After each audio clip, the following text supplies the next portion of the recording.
Right. So catch me up on this past week. Let's see, we did some practicing yesterday with their retention recall. They've been doing really well with that. Okay. Just kind of leaving the collars on around the house to get them used to it. Okay. Doing some of the drills that we did with Brianna on Thursday. So I think it's been going really well. They seem to be responding to the e-collar. Okay. How was it with Brianna? It was good. I definitely think that, she struggled explaining some stuff Sure. but it was good.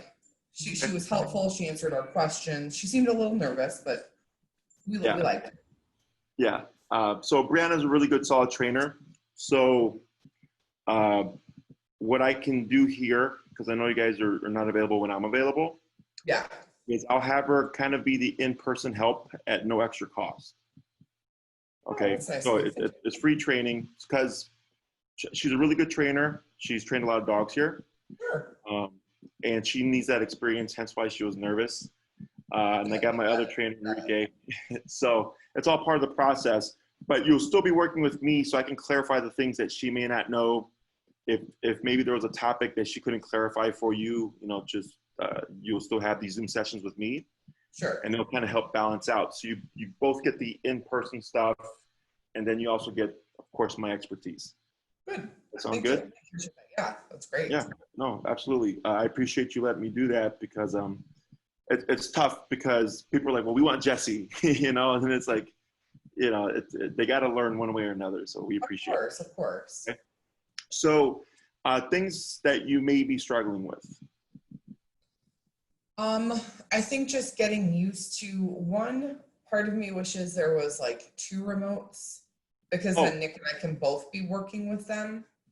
But it's also nice to have them both on the same system because I'm the one that typically walks them and things like that. So you can actually get another remote. And it would actually work with the collars. It wouldn't, because when I looked into it, it said like replacement. So I didn't know if it would be like a different activation. Yeah, you have to order from Dogtra. Yeah. Okay, so you would call up Dogtra and you want to have your remote handy and they're going to ask you a few questions. They're going to say like, I think it's like turn it down to 0 and hold this button and do this. Because your collars are on their own individual frequencies, right? So that we don't get interference from other remotes. And you can purchase it through them and they'll send you a second remote that's already paired to your system. Oh, that's nice.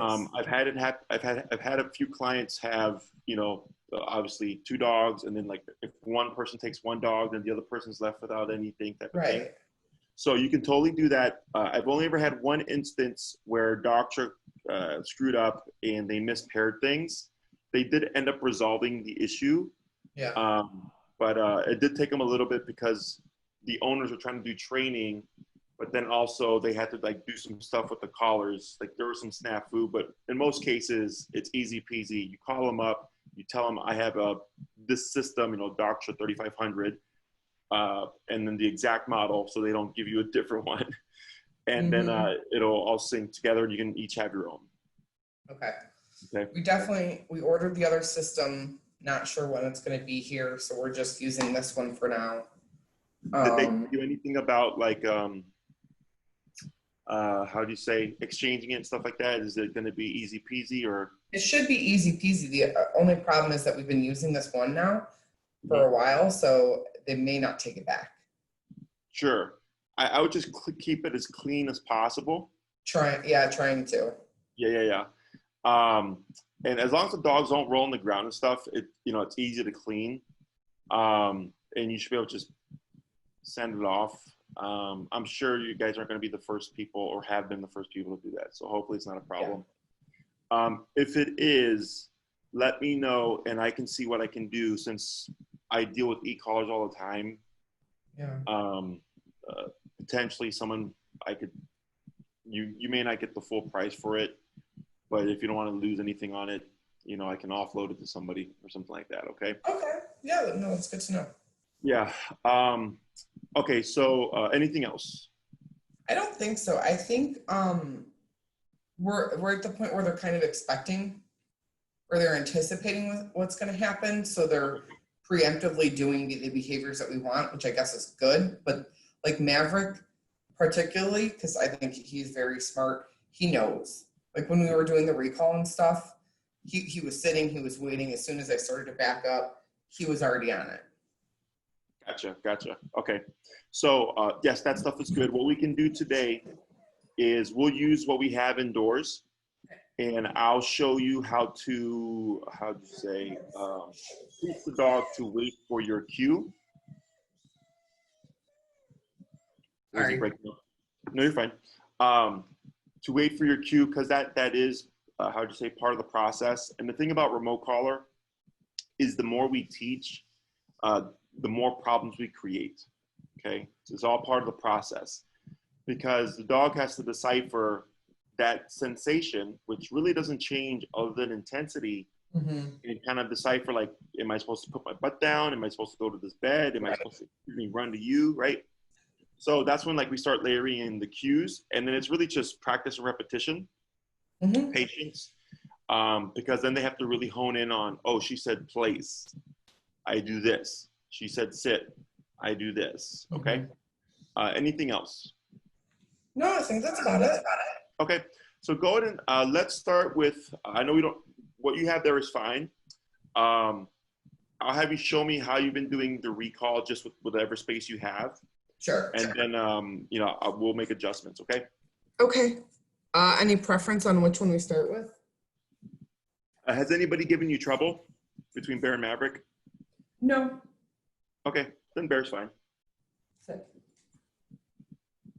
Sit.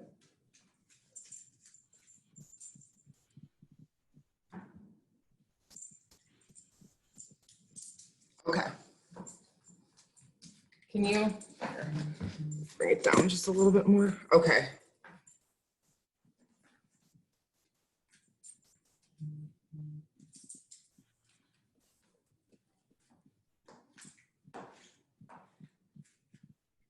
You're orange.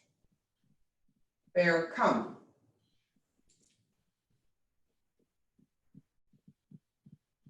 Bear, come. Now, were you tapping there? I did. I tapped after I said come. Okay, so on the first one you called them and there was no response, correct? Right. Okay, and did you adjust your remote? He's at 2, yes. Okay, so you went from 1 to 2 or you were at 2 already? I was at 2 already. Okay, I'd probably go to 3 because I didn't see any response from him that indicated he was feeling the contraction. Sure. Okay.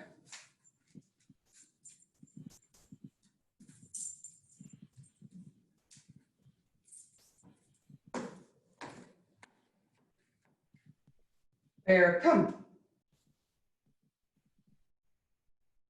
Bear, come. Oh, Yeah, I know that happens. Okay, did you test for connection? yes, we did. Okay, you had it earlier? Yes. Okay. You're pressing the orange. I mean, I can see when I sit him down, he, like that. Sure. Yeah. Okay, because he should be responding to because on the first one, due to that contraction, what I'm going to have you do for this next one is you're going to say bear come, like you were, but I'm going to have you stay stationary and just keep pressing that button. If we don't get a response within 3 taps, I'm going to have you bump it to the next level. Okay. Okay. Sit. Never up. Up. Never up. Sit. Stay. You come with me. Sit. So I am staying place. Okay. It's his name, the command, and then tap, right? Yeah, and you're not going to move. You're just going to say bear come and start remoting. Okay. After you've pressed it 3 times, if he doesn't do anything, I'm going to have you then bump it to the next level. Sure. You can keep remoting. You're not going to repeat. You're just going to use the remote until we get a response from him, which should ideally be him moving toward you. Okay. Bear, come. Good. let's try this. Go ahead and place him back. And then I'm going to have you just refrain from saying come, and you're just going to press the button, and we're going to see if he responds to just the button. Okay.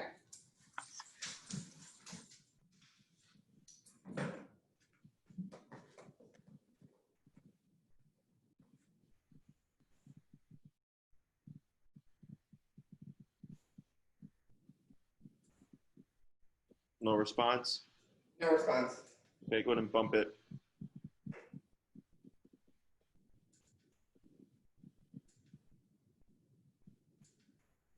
Nothing? Nothing. Do you see his muscle twitching? No, he doesn't even seem like he's reacting. Yeah, let's double check, make sure that it's on using the pager, the vibration function. Yeah, it's on. Okay, and then I would just kind of swivel it around just to see if we can get better contact. Okay. Sit.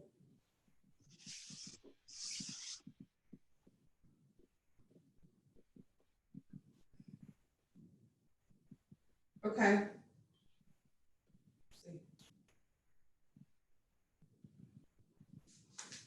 All right.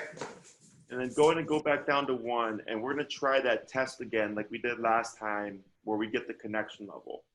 Okay.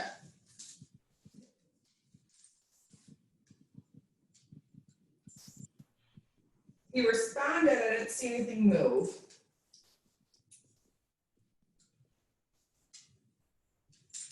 Yeah, I think he's feeling it there. I don't see his skin move though. Okay. I don't see that twitch. Are you at 1 or 2? 2. Let's go to 3.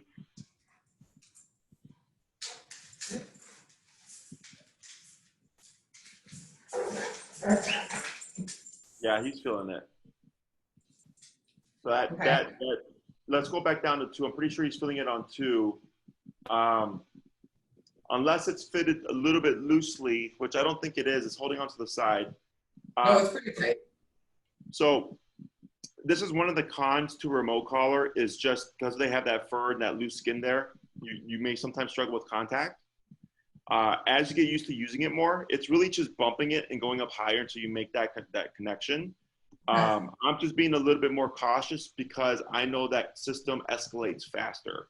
Yes. Okay, so when you get your actual system, it'll be a lot more smoother. And I just keep going up because I'm not worried about very large jumps because it's so incremental. Right. But you also want to get used to using your remote to establish connection, because when life happens and you need it to work, you may need to do like kind of troubleshoot within that moment. Sure. So as annoying as it is now, it's good learning experiences, because I've had many a client in life, their dog chases a rabbit and is running towards the street, and they're just like trying to get the connection, and then they just jack it up and make the dog return. So, there's a benefit to this. So we'll try that again, okay? Okay. So put him back in the... Yeah, and then we're gonna try it again without the words.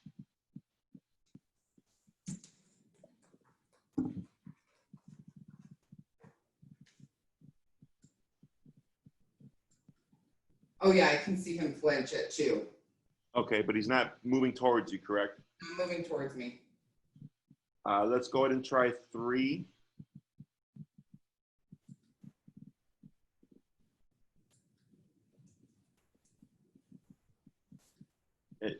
Any movement from him?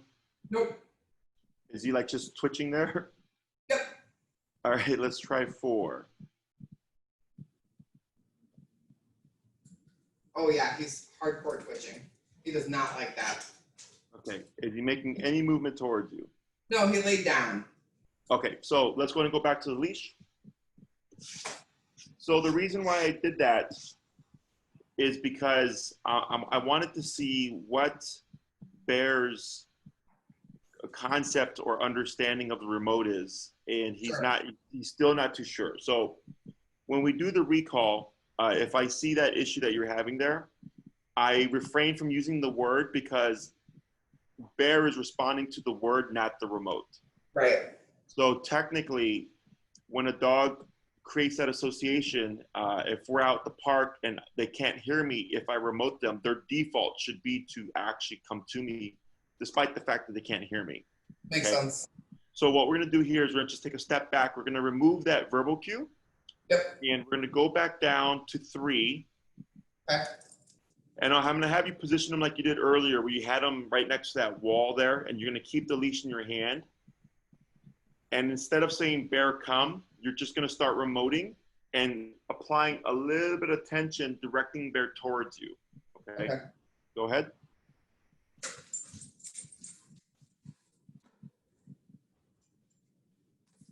So I don't move back, I just apply pressure to the leash. Correct.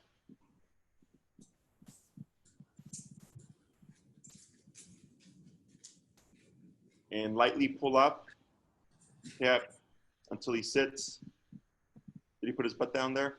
Yeah, yeah. Okay. And praise. We're going to repeat that 4 more times.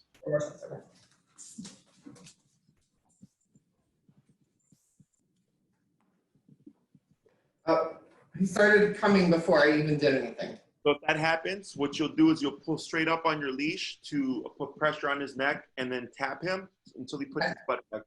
Yeah, he sat. Okay, and then you can relax. Good.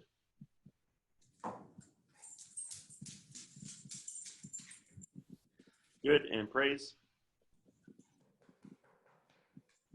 If he stands back, he sits down, and then when I start praising him, he stands up. Then you would stop praising, lightly pull up, tap, he puts his butt down, continue. He stands up, pull up, tap, he puts his butt down, continue. Okay. Yeah, there you go. Good.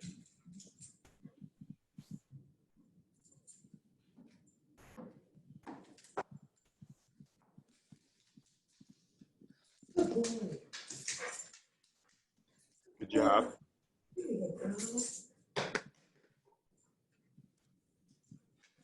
Good. 2 more.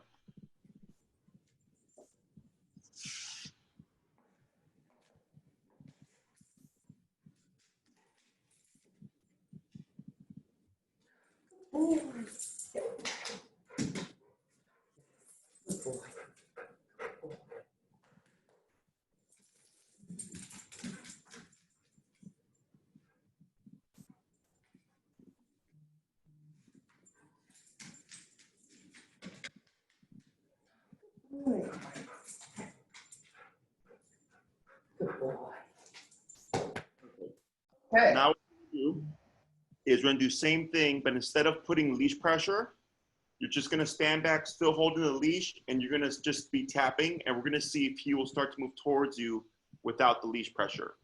Okay. Should I do it from the other side or? Oh, you mean like switch it up? Yeah. Yeah, that's fine.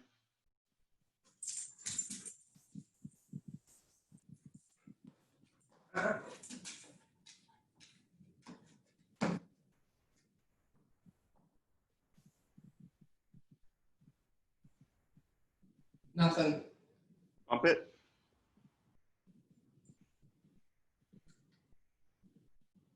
Nope. Bump it again.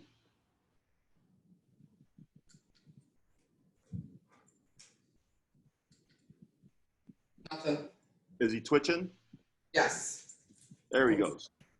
Good. And praise. And tap. And praise.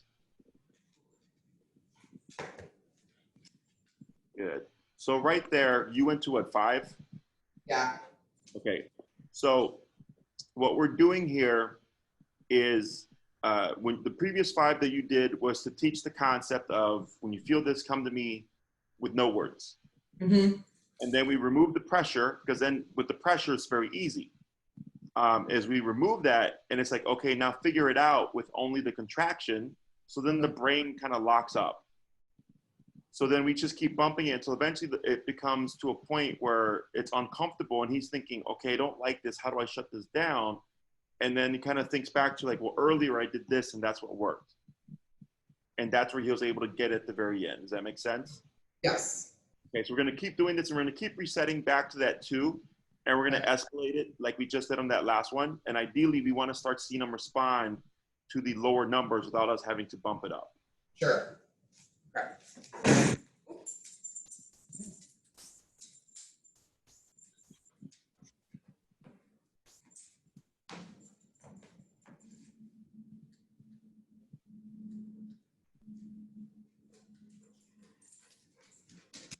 Better.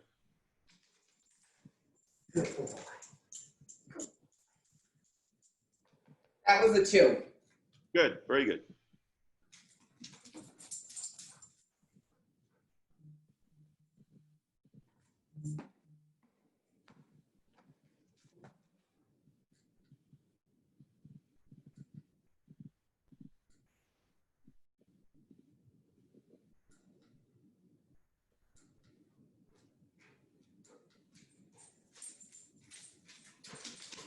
Good boy. Yes, good boy. I had to bump that up to a 3.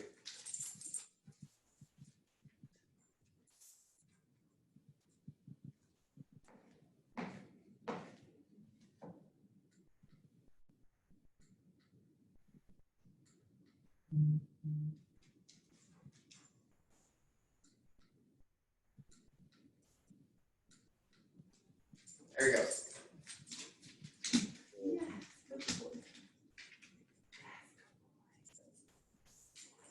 Last one.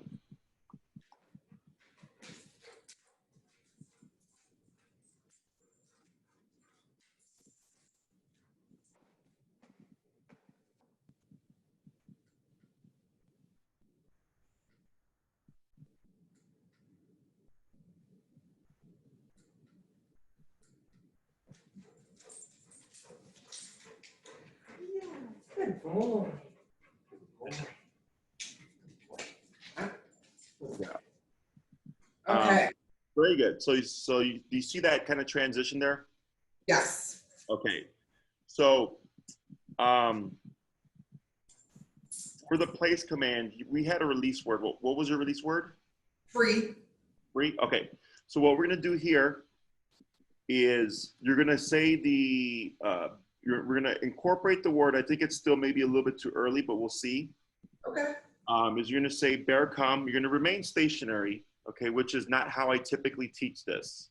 Sure. And I'll revisit that later on in the session. When you're outside working with them, I'll give you what that exercise looks like. But what we're going to do here is we're going to go ahead and say bear come. You're not going to move. You're going to essentially do what you were doing just now. It's just using the button to get him to actually move towards you. Okay. You're going to praise him, when he puts his butt down. And now when he stands up, instead of pulling up, you're just going to tap the button as well. Okay. So I'm holding onto the leash. Correct. Right. Okay. And it should be slack a little bit. It's going to be slack. So it's going to be the exact same thing that you did. Okay. But when you pet Bear, remember when he got up and you asked, do I tap him if he gets up? Yes. You're going to continue doing that, but you're not going to lift the leash on that part. Does that make sense? Oh, okay. So it's the same thing. Just if he lifts his butt up, I'm using the tap, not the leash pressure. Correct. So what we're trying to do here is dogs learn these exercises very quickly because of the concept of pressure.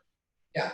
I try to wean away the leash as quickly as possible because the longer it remains a part of that communication in terms of tension, when you remove it, the dog is it's like training wheels. They're so stuck on the training wheels that they can't just do it solely remote.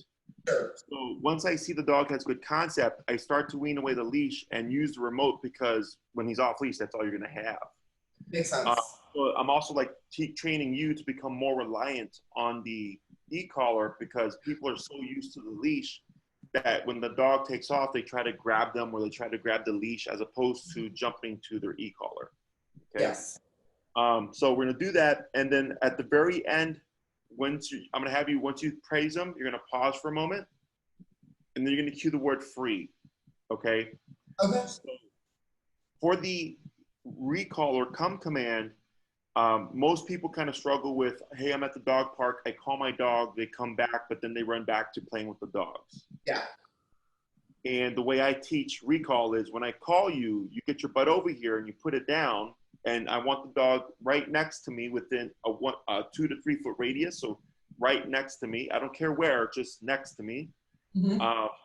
And there's an implied stay, but this stay is implied stay with the human, not stay in position. Okay. Sure. And as we go along, it'll make more sense. So we want to start teaching them that it's not just come to me and then there's like a random kind of just you to go. Now it's a cue. Now you're free to move. It makes a lot of sense. Maverick really struggles with that. Bear is a little bit, because he's more like, I don't know, bonded with us, so he doesn't like to run away right away. But Maverick, absolutely, he comes and then he takes off. All right, so then make sure to do this with Maverick as well. Okay, so I might need a few reminders with this. So leash. Right. His name, the thing, tap, tap, tap. Mm-hmm. And then when he gets to me, praise or let him sit first. You're right. Let him sit first. Let him complete the task. Okay. And then you praise. Should he stand up, you simply tap. If he looks confused, like he's not getting it, then as you're tapping, you would incorporate the leash, but it comes after the remote. Ideally, you want him to do it when he feels the contraction. Makes sense. All right. Back down to 2. Were you at 3? I was. We can keep it at 3. He was doing good on those last few with the 3, so.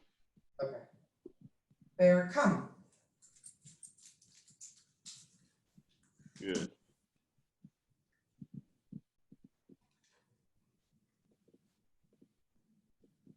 Free? Free. Good. Just like that, 4 more times. If he doesn't move anywhere, does it matter after I say free? Okay.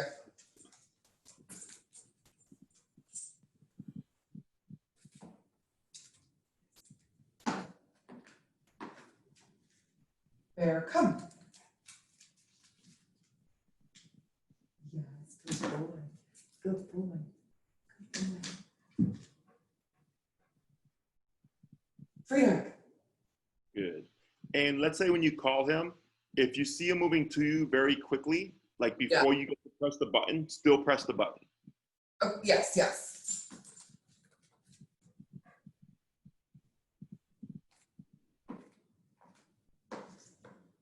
Bear, come.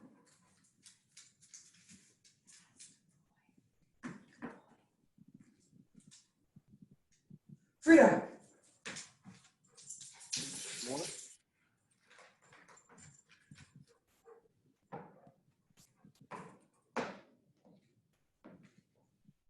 Bear, come. Yes, good boy. Yes, good boy. Good boy. Frida. Excellent. So this here is like the foundation for the recall. Sure. Debris, or do you guys have, tell you, or do you guys have long leashes? I ordered them. We have something that we've been practicing that was like a stake, and it had those, it was like a, not nylon, plastic, but we ordered some nylon ones. Okay. What length did you get? 30 feet. Okay, perfect. So essentially what you would do with the 30-foot leash is this exact exercise, because that's going to be more realistic. And what I like to do is, like, let's say Bear has does he have prey drive at all? Like, he's like squirrels or anything? Yes, he does. Is when we drill it, like, this is the foundation, not realistic. So if you watch me work with my clients, like on the video, yes. You'll hear me say that all the time. Like, what we're doing here is not real life. We want to make real life happen so that when we practice, it's going to be applicable in the future. Is once the dog understands the basic foundation, I go take my, walk the dog to the park, switch my leash to my 30-foot leash. I'll hold on to the handle, and I'll send you some videos on how to do the long leash. Like, there's a certain way that I handle the leash so you don't get rope burn. Mm-hmm. Let me break that down here, long leash video. And like, let's say there's a tree with squirrels in it, and I'll go up to it and I'll free Bear and say, have at it, you know, bark and, you know, run around the tree and all that stuff. Just don't get too tangled up. And the longer he gets involved with that activity, the more disconnected he gets from you. Okay. Yes. So then I let him do that for 3 to 5 minutes, and then I back away, and randomly Bear come. So then he comes to me, good dog. I wait a moment because now he's going to be tempted to want to go back to the squirrels. And then I wait, and I might release him to let him go back to chasing the squirrels again as a reward, or I might put him in a heel and walk away. Okay, so you can use the distraction as your reward if the dog likes rabbits, squirrels, geese, raccoons, whatever it is. So that, because typically when people use the recall, it's because the dog is in pursuit of something, is running away in fear, or is running towards something they shouldn't, like the street. Okay? Yeah. Another thing that we can do, and I'll send you a video of me work with another client to give you a visual, and then of course Brianna will help you. Is if you work with your husband, you'll have the short leash on Bear, and then the other person has the long leash. That's what we've been doing. Okay, good. So if you're just calling off of each other, again, not realistic because you're stationary. Right. Make it more realistic. The person with the short leash, you know, you'll be side by side, but they'll start to walk or run away with Bear, so that while he's in motion away, then the other person would call him.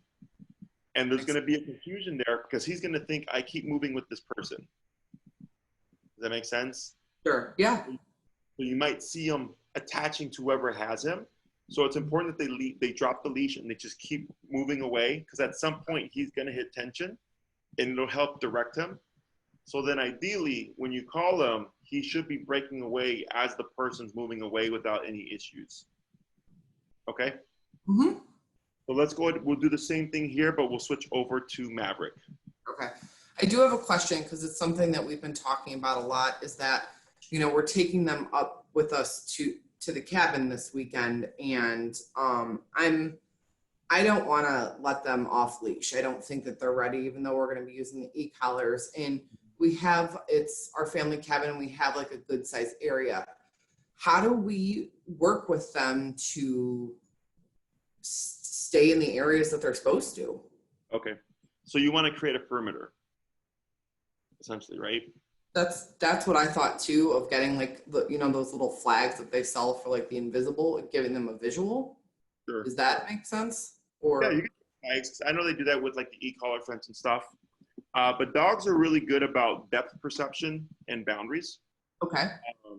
So like, let's say there was like a tree landmark or even, you know, things like that you can use, like that's fine. Flag is perfectly fine as well. Is you'd want to have them on a leash. You'd have their collars on. You want to make sure that you get the connection level or whatever, right? So let's say it's at 2. But when we set a perimeter, it's different than obedience, okay? Because you don't want the dogs to leave the perimeter, period. Yes. Unless given permission. Right. Okay? So when we're teaching obedience, we start low, we work our way up until we get the response that we're wanting. When we're setting perimeters, you're actually coming in harsher, okay? Because you're just teaching the dog, don't cross this line. And it's so that, you know, of course, like if it's there's a busy street nearby, like you don't want to gamble the dog escaping the yard because of the potential. Exactly. So you put them on a leash, on a regular leash, put the collar on, make sure you got connection. Let's say you got connection at 2. I might jump it to like 5 or 6, okay? If yours goes 8, yeah, like 5 or 6. And then I just start to walk across the perimeter, okay? Don't put them in any command. Just walk with them. You're holding the leash. And the moment they cross, you're not going to say anything. You're just going to start remoting, okay? And you might see him panic a bit. It's okay. And if he doesn't know what to do, as you're tapping, you would give a little bit of leash tension to the safe space, okay? Makes sense. And then he goes back, good boy. You're going to walk back in the yard, and you're going to walk again towards the perimeter. You're going to keep repeating this, okay? At some point, you should see Bear and Maverick put the brakes on. Like they're digging their paws on the ground, and you're like trying to drag them, and they're like, we're not going, okay? Sure. You're trying to create that level of paranoia of crossing the threshold. Yeah. Once I get that, I try to do this on the first run. Then I want to teach them the difference of, there's a perimeter that's default. It's always up unless we say free dog. Yeah. That makes sense? Yes, it does. So then once I see I get this going, because if you build too much of resistance, then later on when you're like, okay, free dog, they're going to be like, nope, they're not going to want to do it. Okay, right. So we try to do this day one. So then once I see that, we praise them back in the yard, cross over, they put tension, good boy, right? We don't do any stim, good boy, free dog, and then we cross with them, okay? You might get a little bit of tension, so you just pull them till they pop over and praise them, and they'll get relaxed. You're gonna cross back into the threshold, come back, try it again, free dog, just build some comfort, and then I do that 3 times, and on the 4th time, I don't say free dog. I just start to walk across the perimeter because now they're comfortable. And they might cross over remote, right? So think of it as when they go out into the yard, the perimeter is automatically up. Okay, this is not spoken, it's just up. Yes. When you say free dog, perimeter is temporarily down. Dog can cross. Once we re-enter the perimeter, it's back up again. Okay, so it's like an invisible force field that always pops up unless the cue of free dog is given. But as soon as they go back in, the perimeter is back up again. Okay, it makes a lot of sense. Yeah, that's why we repeat that. And then what we do is, I might let them rest and stuff, and then later in the day, I'll have them on leash and I'm playing with them within the perimeter, and then I'm running around with them, and then I'll start jogging with them to the perimeter, because now that they're moving in a faster pace, they kind of forget. But the perimeter is up. So, because this way, if they're playing, you don't want them zooming and thinking like, oh, we'll just like blast past that, right? Because they'll forget. Sure. If you're having a hard time getting that perimeter established, you simply keep raising that number. Okay. So just so that you're aware, it's going to suck for them. Okay. You're probably going to get yelping and yipping and stuff like that. Yep. But the purpose is, to keep them within the yard. I don't care if there's deer, raccoons, or whatever. You cannot cross that line. Now, the perimeter can technically, like with dogs, is I only put dogs out when they're going to be attended. Yes. Okay. When they're unattended, they're gonna be a lot more testy. Of course. Okay. So I've had people want to do like, well, I don't want to be in the yard all the time. I'm like, well, then you want an electronic fence because that's automatic. But if you're trying to do that, hey, how you doing? Good, Jesse. How you doing? Good. Then I would say I watch from inside, and then when I see them get even like 6 to 3 feet of the perimeter, that's when I'm remoting. I'm not letting them get any closer. Yeah. But the greater distance you create from the line that you absolutely don't want them to cross, the more secure it is. Sure. Okay.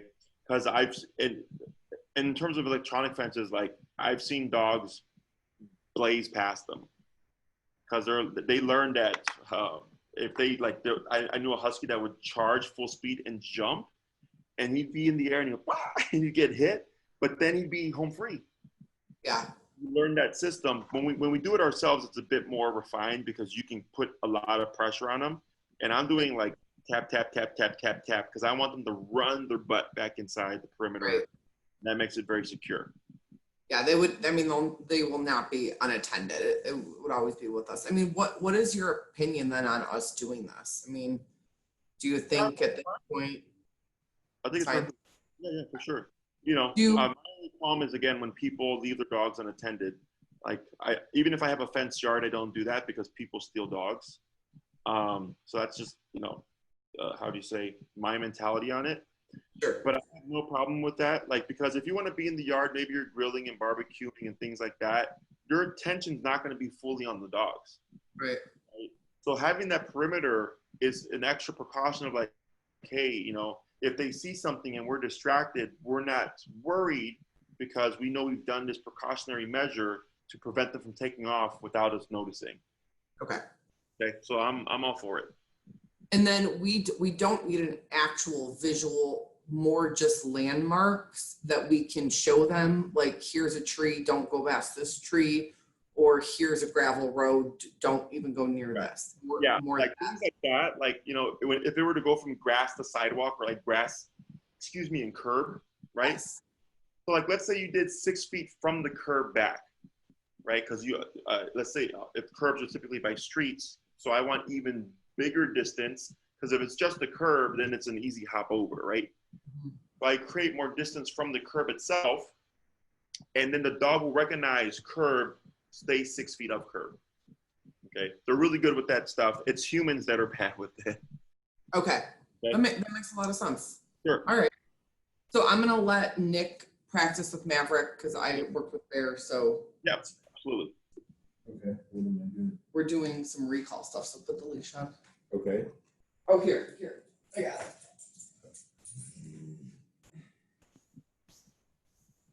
There's a 3. Yeah, he was today. All right. So what am I doing? Huh? Go over there. Okay. What's the drill here? All right. So what we're doing is we refined the recall a bit, because when we did it with Bear, he was responding to the word. Yeah. And then when we tried it solely remote, he wasn't doing anything. So that was telling me that he wasn't responding to the caller, which is what we ultimately want. Okay. That like he can't hear you or he's too distracted. The last thing we want is that remote to push him away. We want him to think always default return back to mom or dad. Okay. Sure. Yeah. So what we'll do here is you can place Maverick kind of where that corner is of the wall there. Yeah. Here. And then you'll place him like, you know, lightly pull up. There you go. Good. He puts himself in a little sit there. You're going to go to step away and you're going to hold the leash. And what's your remote set on right now? 1. Okay. So go ahead and just start tapping on 1. No response here. Maybe a little. Okay. Let's reposition him and we're going to bump it to 2. Hey, Jesse, what do we do in the case? So he actually came to me. Okay, so when you have more space, this one, so right now we're not doing any motion, right? I'm just giving tension, pulling him towards me and tapping. Correct. Okay. So we're not moving, but when you're outside, I do it differently. And what we'll do is we'll focus on Maverick, and I'm going to make a note here, and we'll be sure to cover that before we end the call, okay? Okay. So go ahead and start tapping on that 2. Right, good. Yes, good boy. Good. And we're going to repeat that 4 more times.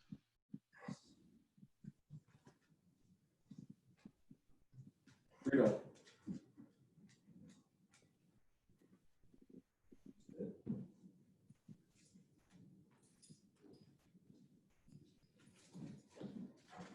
Yes, good boy. Yes. Freedom.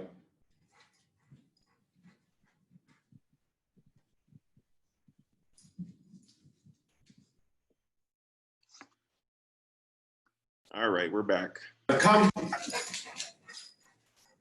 Yes, good boy. Yes.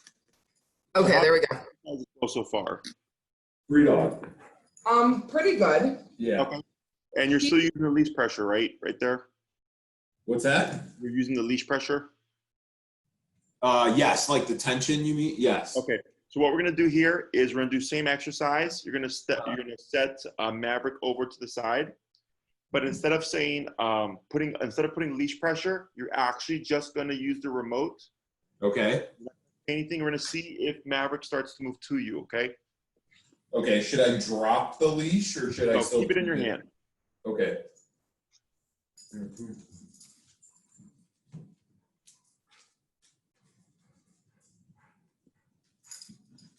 So he keeps following me like before tap? So go ahead and bring him back, and then you're going to pull up on the leash and tap the button until he puts his butt down. Okay. Like that. Good. and then wait a moment. So you see how he's kind of anticipating here, Yes. right? So when you see that, I try not to do an immediate recall because I want him to learn to wait for that sensation or for that cue to happen, okay? Okay. So If he does jump before I even give the command, do I tap that or do I just reset him? you reset him. Okay. Okay, so here, no pressure on the leash. Just start pressing your button. And no word, no recall Correct. word? No Okay. word, yep. Right, keep pressing it. Go in and bump it a level.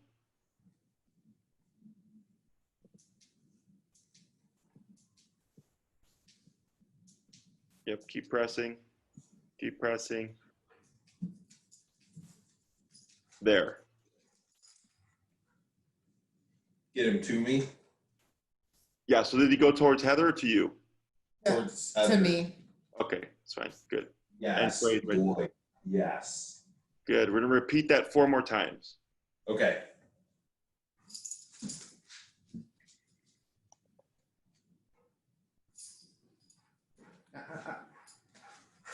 Right, go back. Back to the corner. Up, tap. Good. Bring the level back down.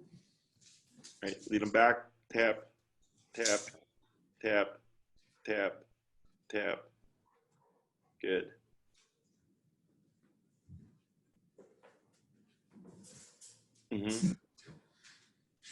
Repeat. Yep, tap, tap.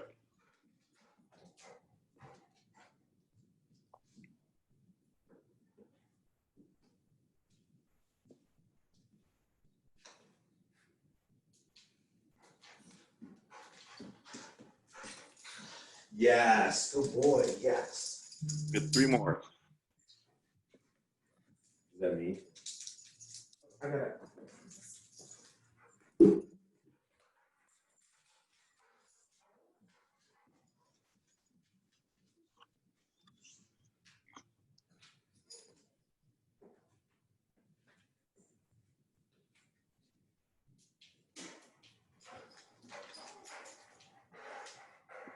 Yes. Good boy. Yes. Yeah. Oh.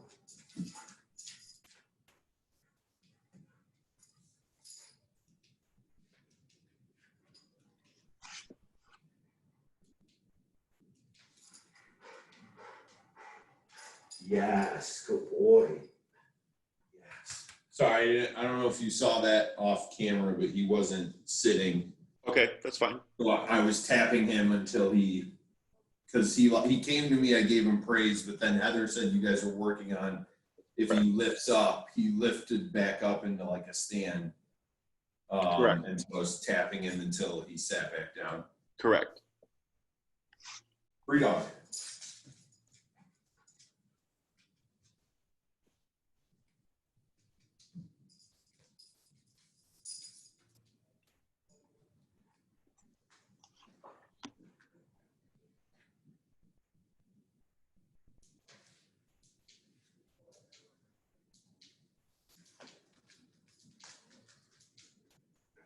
Yes, good boy. Yes.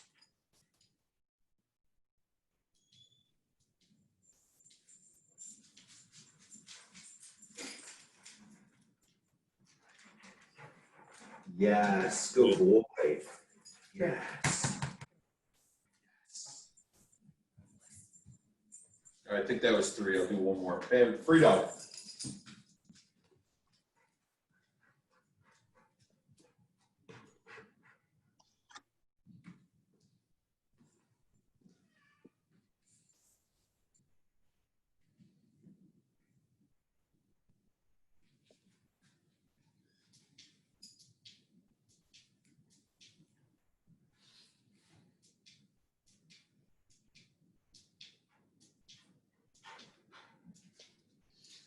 Go to 3. There he goes. Yeah. Yes, good boy. Yes. Good boy. Excellent.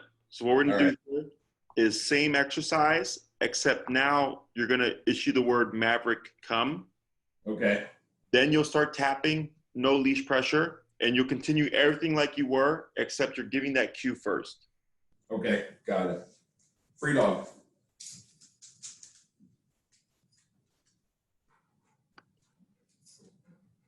Maybe you want to try it from the other side? What's that? Try it like a different way. Oh, like switch it up? Yeah. Yeah, let's go and switch it up. That's Free good. dog.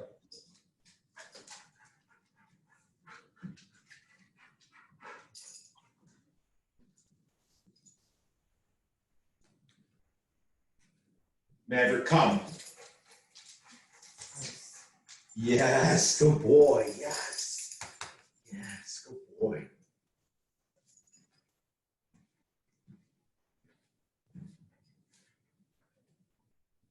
Maverick, come. Yes, good boy. Yes, good boy, good boy. Yes. Good. And at the end, don't forget the free dog. Oh, yeah. I forgot. Free dog.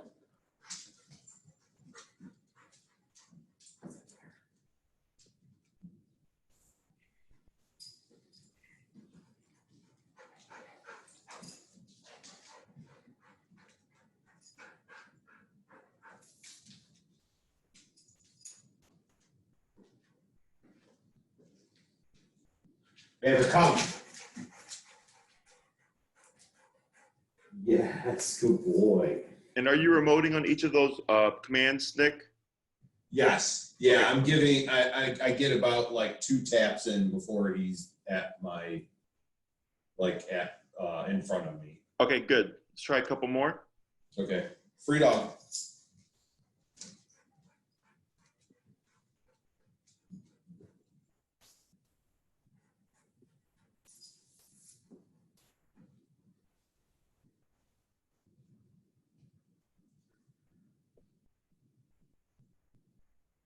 Maverick, come.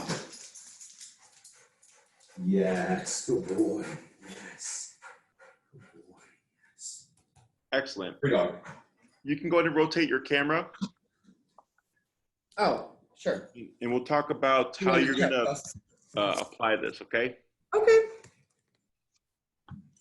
Any questions before I go over that stuff? I don't think Here, so. sit. Do you have any questions? No, stay. Okay. Yeah, no, I don't think. I mean, Heather kind of talked to me about what you guys covered before I came up here. And so I think we're on the same page Okay. on what our plan is for going up to the lake.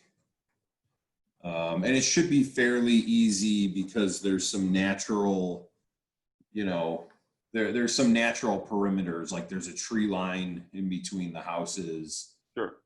So they know if they're passing those trees, you know, we'll tap to keep them in the boundary that we want to. Yep. So yeah, that one's pretty easy because it's just don't cross this line.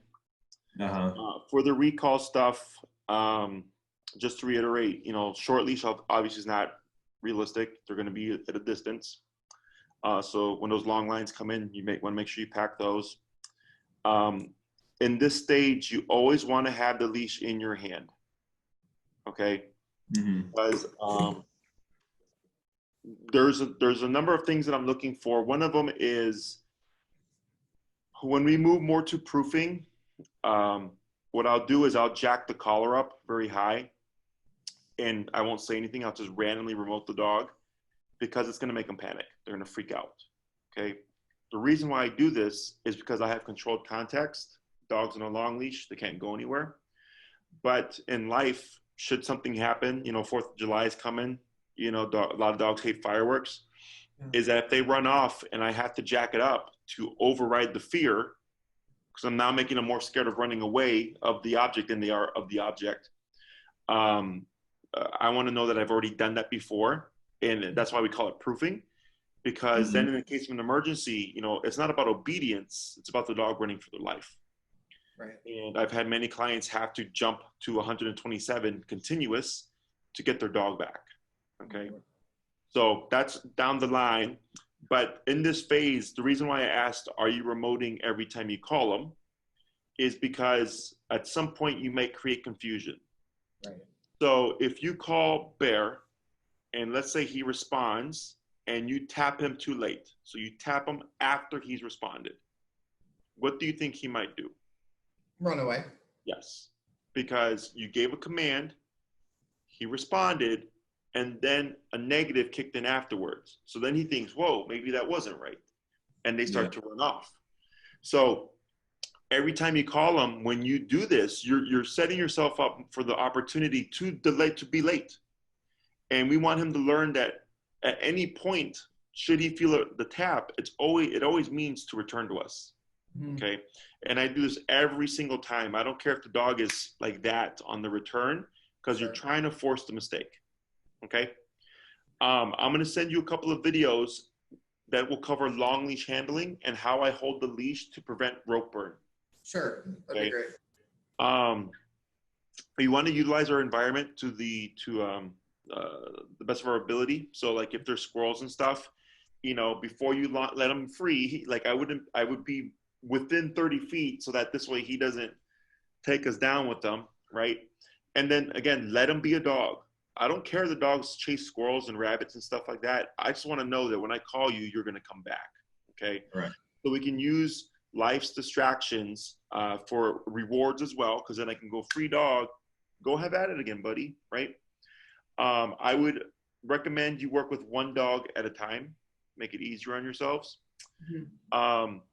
When you do practice, let's say solo, where it's just you, the dog, and a distraction, you don't want to drill it too much, because what will happen is they'll think, oh, there's the tree with the squirrels, but you're just going to call me 100 times.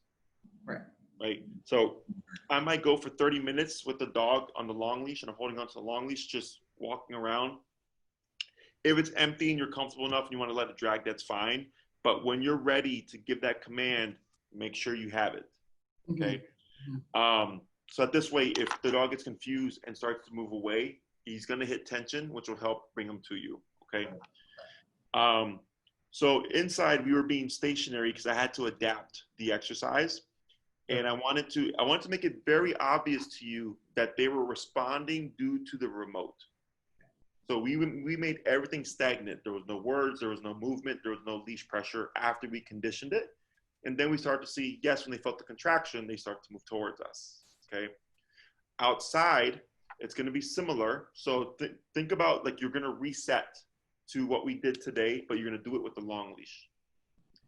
I get a distance away, a little bit of leash pressure as I remote to direct them to me.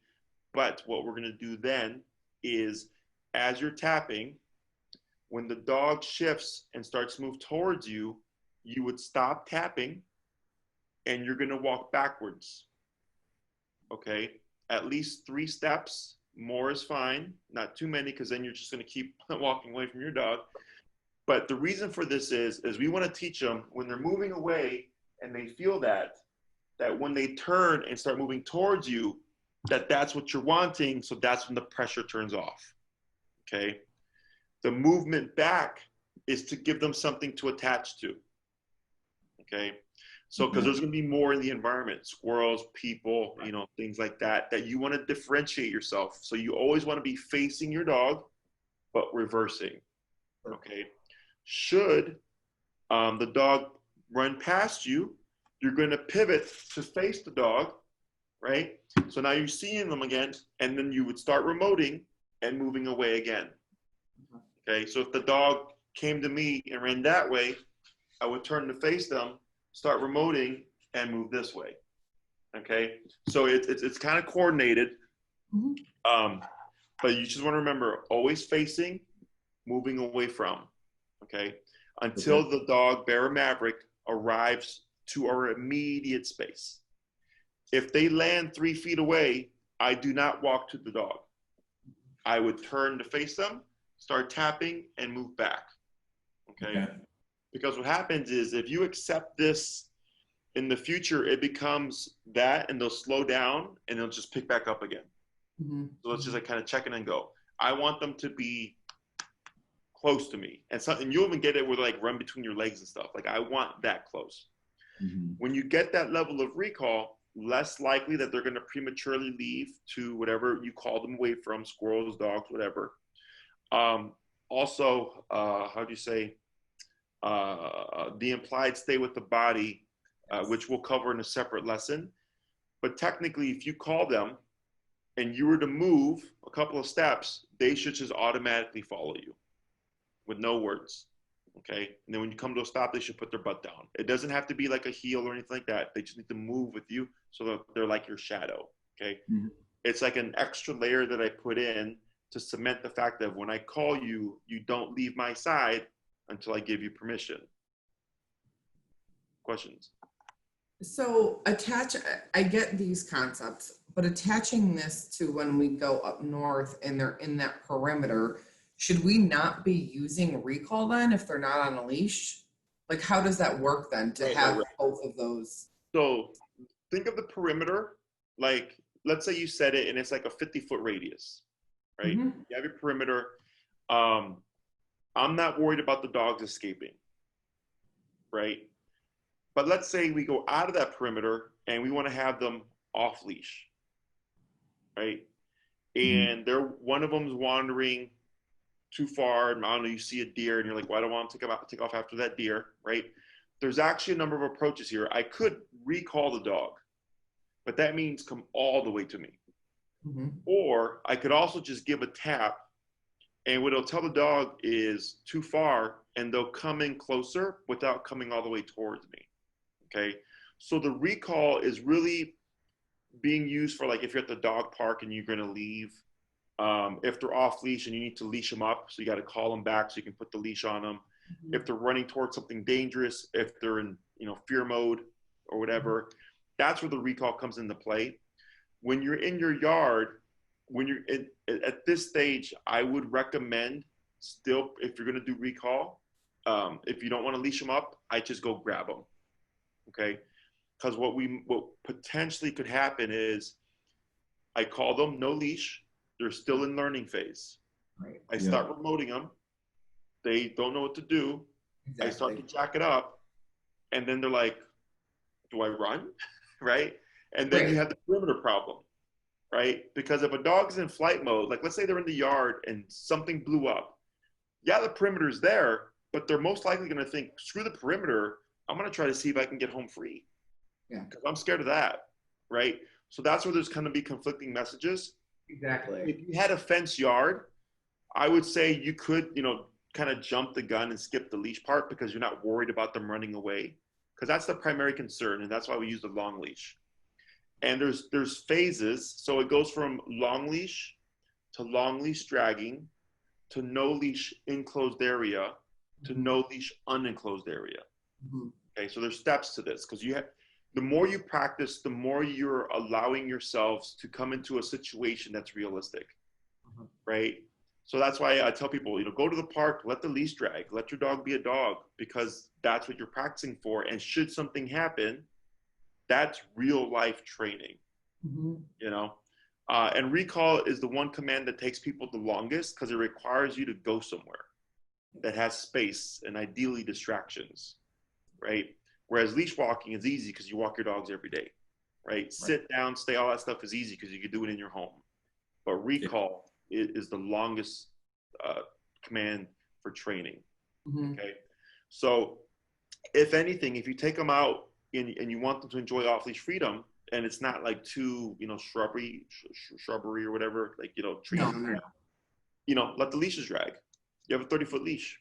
If you want more security, clip your regular leash to your long leash. Now you have a 36-foot leash. Okay. And so like my guys, and what's interesting is when you use the length of the leash that you use tends to be the radius that the dogs will hover around. So like my guys are trained on a 20-foot leash. So they'll stay within about a 20-foot range of me.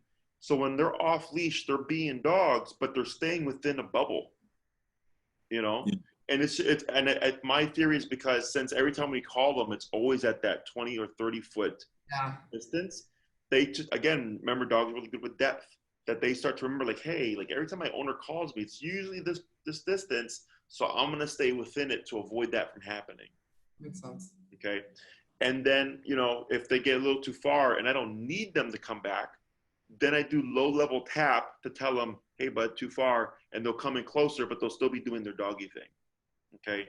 So e-collar grants you a lot of like really kind of nuanced control. Mm-hmm. Once you understand it, because you have obedience, which is very black and white. Right. And then you have things like your perimeters, like, hey, we don't want you to go in this room, or we don't want you to leave the space, blah, blah, blah, blah. And then you have like little communication of like, I don't want you eating that goose poop. Nope, that's too far. You got to come a little closer, because, you know, stuff like that. Now, let's say they're on their long leashes, and you see them eating something. I would already start making my way to the leash, because you're most likely, when you remote a dog for eating something, they tend to speed up. Okay, so then you end up having to jack it up fast to, to spit it out. But then you also want to be near the leash, because you're not that far in your recall yet, that in case they get spooked, that we don't lose them. Makes sense. Yeah. Okay? So it's all normal stuff. I've done this for years, so I already know what to expect. But it's kind of getting you guys, you know, up to date on that. Right. And I feel like it's unfortunate, because I feel like we're trying to skip some steps here, which is not intentional. It's just we want them to come with us, and we want them to enjoy, and Bear loves to swim. So it's either we try and modify this somewhat and keep them safe, or just not take them. Right. No, bring your long leashes. Okay. That's going to give you, that's the middle ground, right? Because they can have their collars on, and as you're going about your day, you can be training. Yeah. You know, they got the long leash on, and then, you know, as long as it's not like I said, a lot of trees and stuff that they can get wrapped around, you know, it's just going to be a really dirty leash. That's all it is. Yeah. That's fine. Yeah. Anything the else? Last thing. Oh, sorry. What was that? Anything else? Yeah. Last thing before we let you go, and this is kind of like a totally out there question, and I don't mean to end it on like a bad note, but like absolute worst case scenario, because it is, I mean, it's up in the North Woods. There is areas where, you know, if we lose our attention, or, you know, we don't look at them for 5 seconds, boom, they're in the trees and they're off and running, and we can no longer see them. I know these things have like a mile radius. What's the strategy for, you know, like panic mode, like getting them back? Max it out, continuous. Max it out and just start cranking and just start hitting it.